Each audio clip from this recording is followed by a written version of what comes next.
Hi everyone, it's time for finished pages for October of 2024. It's finally feeling like fall here in Central California, and I've embraced fall in my coloring. I think all but one or maybe two of the pages are fall, and I'm here for it. So I hope you are too. I hope you've been enjoying your coloring, all your fall and Halloween pages. The first spread is in Fairy Touch of Magic by Clara Markova. She's one of my favorite illustrators for real involved seasonal pages, which I love to do. So I did these two pages. I always love her pages. So these I did completely with Prismacolors. There's nothing else on there, and I'm happy with it. I didn't realize until I was getting ready to color this, and I was looking up some inspiration, and I found Shell's Coloring Journeys page that this was actually a statue. I had been getting ready to color her all the fall colors, and then I realized, oh, yeah, she's a statue. That makes sense. So, so thank you, Shelly, for that. And yeah, light sources are still a little tricky, so I tried to make this lighter and brighter here. Oh, and forgive me, my cat is trying to get in the door. Hope that's not too distracting. But so yeah, I tried to make this a little lighter and brighter with the moonlight, and a little darker here. I think I wish it was a little darker over here still, but that's something that's been tricky for me is like just adding black and making things dark, but I'm working on it. I've got some little pockets of darkness here and there, but definitely working on it, and that's something I want to improve. But yeah, overall, I had a lot of fun with this page, as always with my Clara pages. So those are the first two, and you also have to forgive me. My allergies have kicked up, and got a little cough going on today. So this page is from Mini Mania, Volume 1 by Gabi Wolf, and this was for the hashtag Complete Mini Mania by Coloring Bumblebee. It's been fun trying to keep up with that. And these books are great for if you just need a simple, quick, fun, cute little page. And I embrace that, and I don't get too complicated with things in here. But yeah, it was definitely time to make those trees, start showing. I did this early in the month, so we're just at the beginning of the fall season here. Trees are just starting to turn a little orange, but yeah, look how cute they are. They look like they're having so much fun. These also were Prismas. I was on a roll again with my Prismas. Once I get them out, I tend to use the same pencils over and over again, just because it's convenient. But I will have a few other ones besides Prismas this month. But yeah, happy enough with that. Yeah, fall is always fun to color for me. I'm not sure why. Fall and Christmas, I think, are my favorite things to color, maybe because a lot of the colors in my mind are deeper and richer than maybe some of the spring and summer, but that could just be me. But the next page is in the Seasonal Wreaths of Plants and Friends by Makiko Intome. And this time was not a double page spread like they normally are, but we did this one last month, and so I did this one in October. And again, I used Prismas again for this. I think I've used Prismas in this whole book. I did use a little bit of white, and I can't remember what kind of white. Probably either my Posca or my Uniball Signo white pen that I have, just to make the little dots on there. But otherwise, it's just Prismacolors. And yeah, the little mouse in here is always so cute, and I just love this book. And I'm looking forward at the end of the year to see how many pages in this book make it to my top 9, because I have a feeling there's going to be a lot of them, because I love to color in it and they turn out well, and you all seem to respond with the likes on Instagram. But yeah, I love all the colors. Again, yeah, not a whole lot to say, but had a lot of fun with that one. I like the pops of red. I was just thinking here, I wish there was a little more red up here, but there's a little bit there. But I like the pops of red that show up on both pages, actually. But yeah, I love that book. If you don't have it, you should get it. The next one is one of the maybe two that are not Halloween themed. And this is, and well, she's in a costume, so maybe it kind of counts. But this is the Tales from the Midnight Masquerade by Johanna Karlzon. And I continued my experiment with a color palette on this page. I had started it the month before. I'm trying to come up with a limited palette for another project that I'm doing. And I didn't love the way this turned out, but I wanted to do another page with those same colors. So the colors I did on this page are actually the same ones that I used on this page.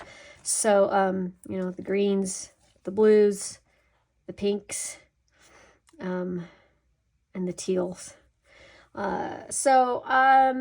Continuing my experiment, I feel like I'm getting better at some of the water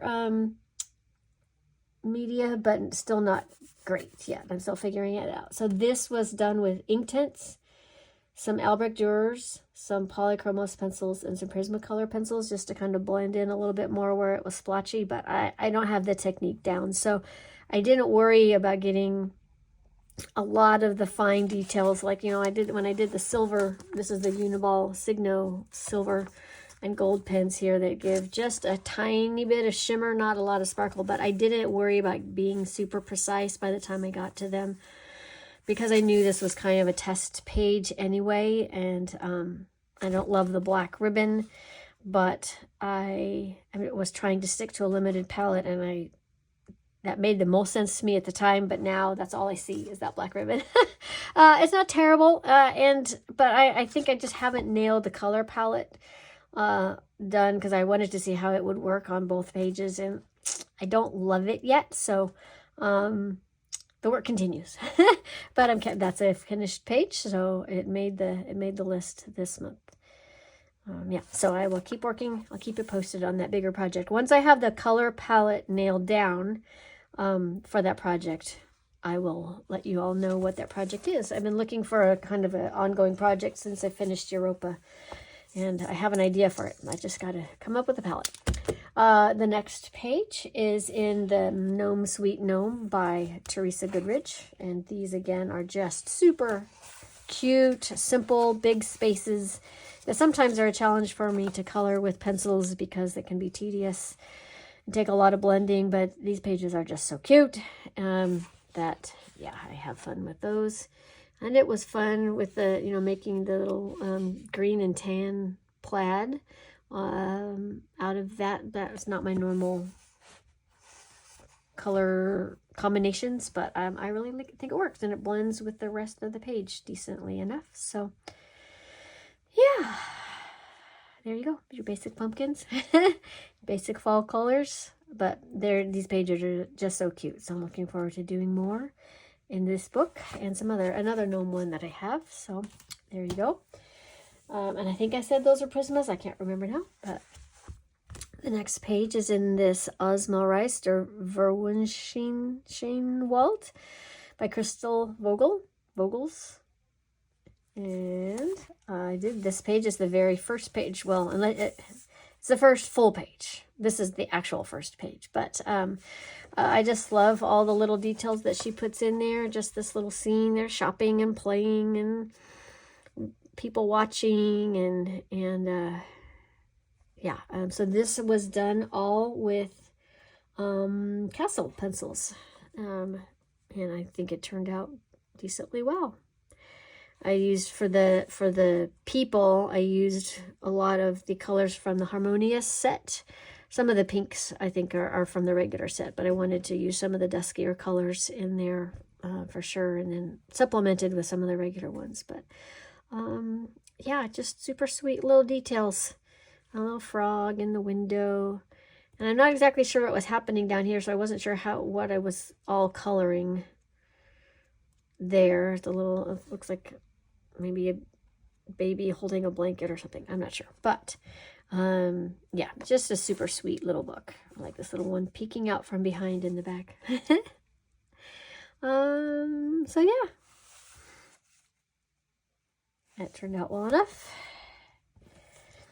Then I feel like these pages this month are fine. They're not, I don't really have a lot of explanation to do with them though. So hopefully simple is good for you too. But maybe in the Christmas season I'll have some more complicated ones. But this was, excuse me, out of Rooms of Wonder by Johanna Basford.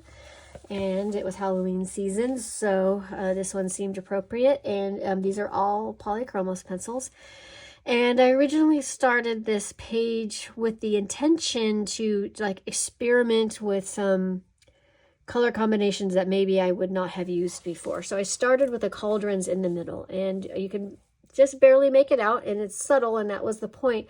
But I did a different combination on each. Well, I used the same 3 black shades of black and gray, you know, black and a medium and a lighter gray for the cauldron, but on each of them I used a different base coat.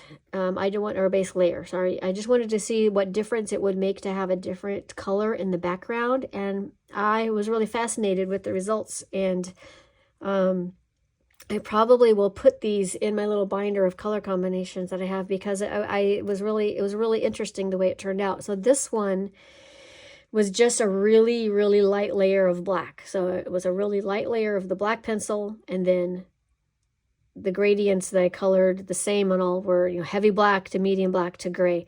But with the black base layer, it just made it kind of a you know, a basic gray combination. This one had a bright blue, a decently bright blue on the background. And then when I put the gray layers over, and I did many more layers than I normally do on a thing, just because the blue showed up so much more than I expected, that I kept trying to do more black, more dark gray, more light, you know. I lost track of how many times I went over it, and still the blue shows through. So it's just an interesting lesson to me on how the Polychromos pencils work. And I was just really fascinated by that, because I really did. I probably have, I don't know, I'm thinking like 5 layers of each. Like I went black, gray, light gray, black, gray, light gray, like 5 or 6 times. And that's how much you can see how much blue is still there. And so if I didn't want any blue, I would have been frustrated on how to get rid of the blue. But the point of my experiment was to see what would happen. So this one had a base layer of like a rust color, and I have a picture of it actually, of the 3 colors that I used. Because this one was just the same black that I used for the edge. It's just a real light layer. So I'll put a picture here of that I took. So because I wanted to remember what the base layers were. But this was like some rusty brick red, or I don't remember. You'll see it under there. But that, and then the black, medium gray, and light gray over the top. And it just made it really nice, like copper or something. Maybe that's a bronze. I don't know what they are, but it definitely gave it a different look than either of those. But it's still black metal, and so that was fascinating to me. And then this one was like it was a bright green, and I think I ended up using that same green in here, you know, as the darkest green on this page. But so yeah, you can definitely, you know, this one almost has a patina, like a copper patina to it, with that green buried underneath the gray. So so that experiment was great. But then when I finished it, I decided I just wanted simple. So the rest of them were just my basic combination that I use a lot in Halloween, of the black, purple, orange, and green. But what I decided to do, just to keep myself from getting bored, which I do sometimes, is instead of doing it because each quadrant repeats, it's the same. So instead of doing all the items exactly the same, I did them differently. So different combinations on everything. And then, so like this with the black straps and the green thing were reversed here and then reversed here. So these are the same and these are the same. And then I did the same here, and then, you know, so it made things not uniform. And whereas on one hand, I ended up with like a whole bunch of orange things together that would not have normally happened if it would have been, you know, spaced normally, like repeated normally. But I decided that I liked the variety. So that this page was a success overall in my mind, even though it's simple. But I was really fascinated by the different effects that was achieved by the different colors underneath the same black and gray combinations. So that was a lesson to me of breaking outside my normal routine a little bit more. And then I even on some of these added darker edges around it, and that's something I'm trying to get better at, is better, deeper shadows around the edges of things. And even though it's still not dark, they're still darker than I normally would have done it. So but then by the time I got to so those were a success. But then by the time I got to the butterflies, I don't know, I think I lost my mojo because I don't really love the butterflies. They're just combinations of all of the 4 same colors. Just I tried to do them all differently, so nothing repeated. So it's fine. But I don't love the butterflies. But overall, the page was very fun to do, and there's always a hidden doorway. So there it is. There's supposed to be a key. I can't remember now if there's supposed to be a key. If there's a key in here, I have forgotten where it is. But I know at least there's a door everywhere. So there's the door. Yeah, I think that's all I have to say about that. And yeah, then the last page I colored was this page, the Rita's Halloween special, the free one that she gave out. And oh my gosh, you guys, so many of you, there were so many of you that your pages that you colored for this were fabulous. They were stunning. I was like, every time I saw them, I'm like, oh, that's beautiful. Oh, that's beautiful. Even more than normal, I feel like. So I guess we, you know, and I am really happy with the way my page turned out. And so I guess we were all just inspired by this particular image. So I printed it out in grayscale, so the lines were a little easier to color, and I really like trying to make things transparent. So I did that with the ghosts, mostly a little bit with this bottle, but there wasn't a lot of space to do that with. But so the ghosts I'm pretty happy with. I think I maybe would have tried to do even more next time, but our cat is 6 months old and he hasn't been fixed yet. So if you hear him, that's what's going on. And I am 3 weeks out from a vet appointment because that's a whole other story. But if you've ever had a boy cat who's hit puberty, you know what's happening in my house. Anyway, yes, so hopefully you don't hear him too much. But yes, anyway, this page was a ton of fun. I'm so appreciative of Rita giving us these free pages every so often. And what I really appreciate about her, a lot of her freebies are not just repeats of pages that she has in her books. Sometimes they are, but sometimes they aren't. And I appreciate that because I really don't like coloring the same page more than once. So sometimes when you, like, if the illustrator is, Rita has done this sometimes too, but she gives different ones for the most part. But sometimes when they give you a free page to promote a book and I color it, and then when I get the book, I don't want to color that page in the book again because I've already done it. So I got to work. That's an issue. I know. I have to work through that. But but yeah, this one was a lot of fun as well. And again, some of my same Halloween colors with the orange and the purple and the teals and stuff. But yeah, lots of fun elements. And I tried, and this was all polys. Again, the pencil work is all polys. It's almost all polys. And then, but I bought a few new Uniball Signo silver and gold each. New pens, sorry, can't speak, a little distracted. So I tried some of those, and I also bought a pen it didn't have a brand, it was just glaze, and it was made in Japan. So I tried that on the glass areas. I'm going to try it again because I can see it, and I think you can see it a little bit, but it took me like 4 layers to get this much shine on there. I think this cardstock just soaked it up really fast. So the web and this little flower and the, some of the elements are the Uniball shimmer pens. And then I used some iridescent watercolor on the moon just for a little different look. So I know there's not a lot of sparkle compared to most of y'all who put sparkle on there, but for me it's a lot. So I'm looking forward to using those with a heavier hand going forward. And I also used some Pentel Dual Metallic Silver and Gold on here too, because that those are a little sparklier than the Uniball ones. I think the stars and these little these little silver stars are the uniball ones. I mean the pentel ones, and the web and this little decoration on the top of the roof and this little flower. And that might be it for the uniball ones. Sorry, can't speak. But yeah, lots of fun pages this month. I think there were 9, 10, so that seems to be about average for me in my busy life right now. But ton of fun, and I'm looking forward to doing more. So hopefully you had a lot of fun coloring time this month, and looking forward to seeing the rest of all of your videos and your pages on Instagram. So please share what you're doing and inspire the rest of us with your work too. So have a great day. Thanks for following along with me. Bye, everyone.